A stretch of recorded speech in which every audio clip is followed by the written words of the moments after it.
Hey, bless up, y'all. King Kevin again in the building. Hope all's well, all is good.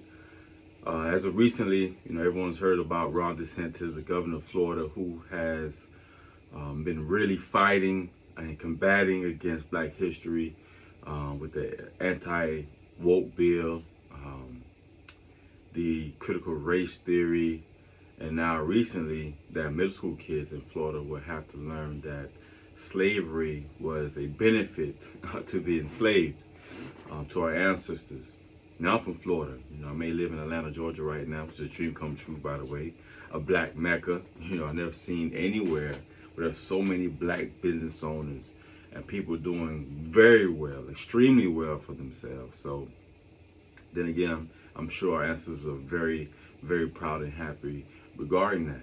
But now with what the governor is doing in Florida, it's troubling because he's trying to dictate and regulate the consciousness of our youth. Now, for someone to be able to try to consolidate the power, use their authoritarian position of power to pretty much control the minds of a new generation. We need to pay attention to that because that's troubling. It's kind of scary, being someone with a authoritarian figure such as himself, who's able to not only project his sick mindset on the people, but he's able to pass these bills, and using his position of power to subvert democracy. That's the fastest. So we're in a neo-fascist society, well, at least in Florida. Now, I can, now I'm from Florida. I know there's a many black, politicians in Florida, pro-black individuals back there in Florida. Shout out to everybody that I know back home. But you guys can't let Mr. DeSantis let that ride.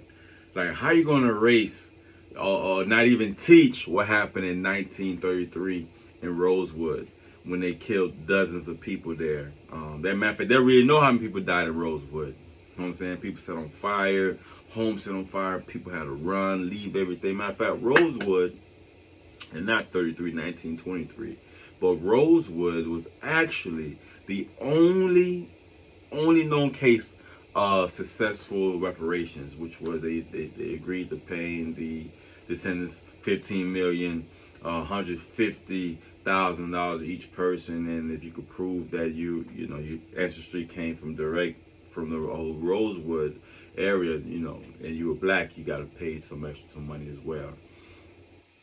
But let's talk about all these other massacres that went on in the United States of America. There were quite a few.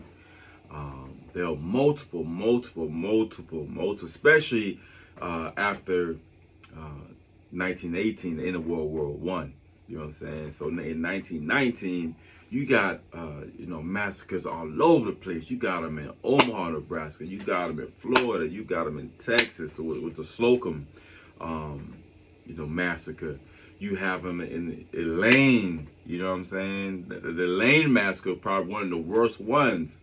That Elaine, Arkansas, that I can think of, was one of the worst ones that happened. Now, I want to talk about the Elaine massacre.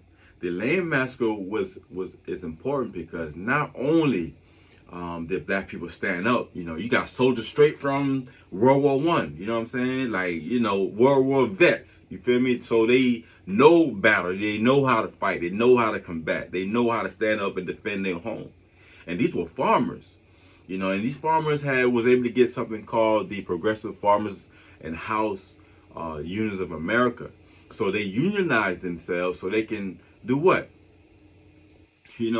Have money circulating amongst themselves. You feel me? And that's what black power is all about. That's what real black history is. Not just, oh, we shall overcome one day, master, give us our freedom papers. No. The real black power, real black love, is making that money circulate amongst themselves. And that's why I'm so thankful when people support. We support each other, our businesses, our books. Those who know me or followed me over the years, I've written 4 or 5 books. And I just can't believe that so many people You know, so many people to this day, even in the black community, still saying we don't deserve reparations in America.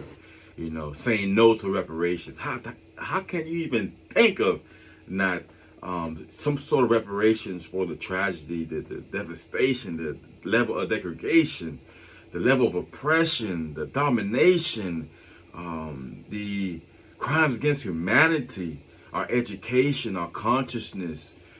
You know, many of us are landlocked in the ghetto. At least in our mindset, we think we're landlocked. You know, I was raised in the ghetto. You know, I was raised in the project, so I definitely understand how a young man or a young girl might think there's no way out for me. If it wasn't for track and football, especially track and field, because I was a quarter horse, ran a 200, 400, 4x4. I did long jump a few times. I love the high jump. You know, I love track and field. Like, you know, it woke me up. It made me feel like I was somebody. I could be somebody, rather. That I can be somebody. And that's vitally important. And black history don't stop just in America, y'all. Black history is over the, you know what I'm saying, across the waters. Look at Haiti. That's the flag behind me. You know what I'm saying? Hey, look at Haiti. The first black independent black nation in the world. First independent black nation in the world that fought and created its own country, its own republic, by defeating the oppressors, France, British, Spain, and America. That has never happened. That has never happened.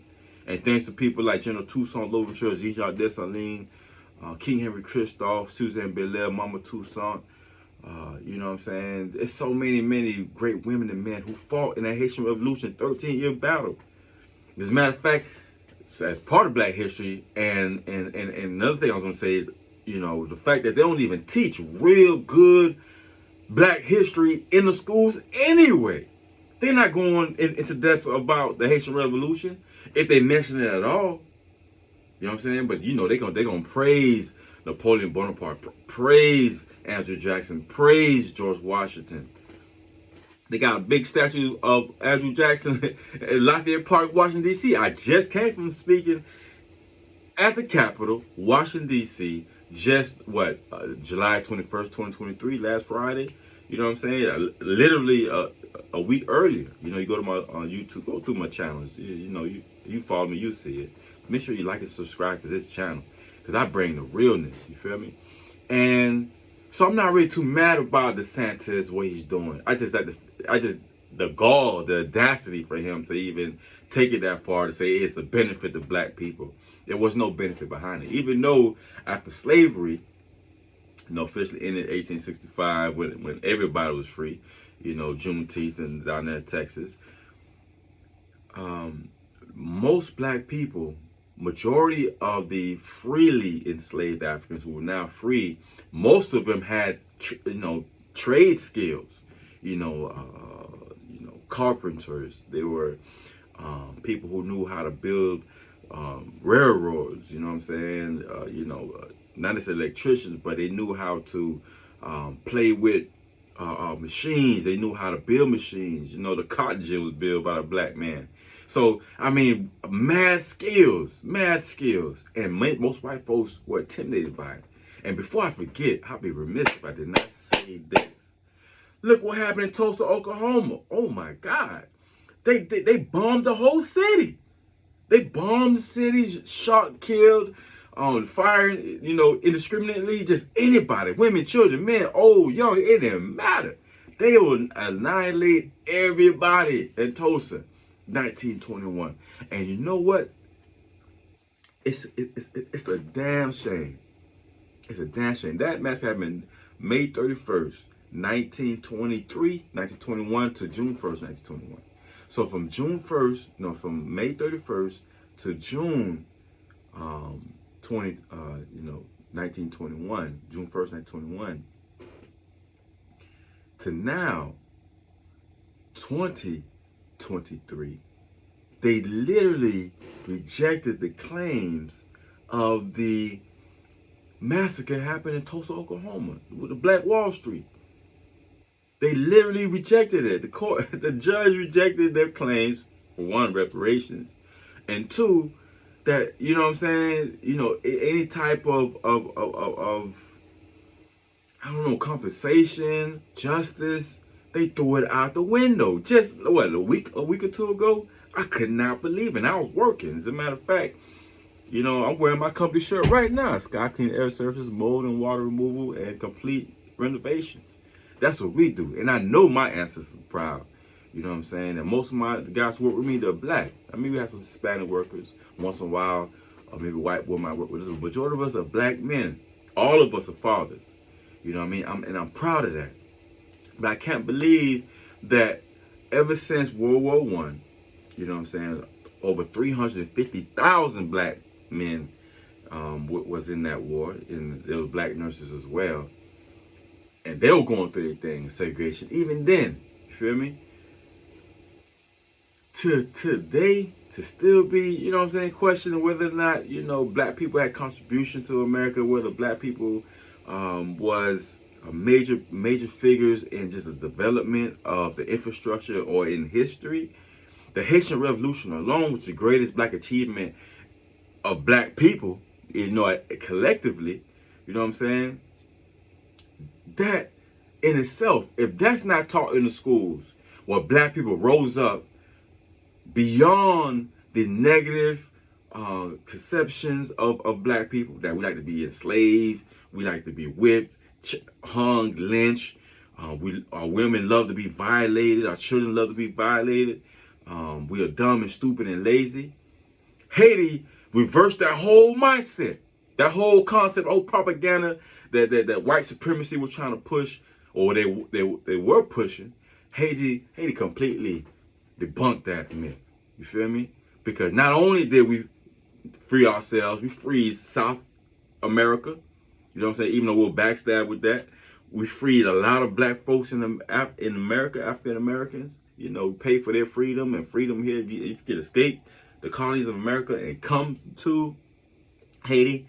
That's why Haiti was called Freedom Land back then. You know, from 1804 to about 1820, when, you know, but things were still okay, well, decent anyway. I just want to say this, y'all. Listen, man.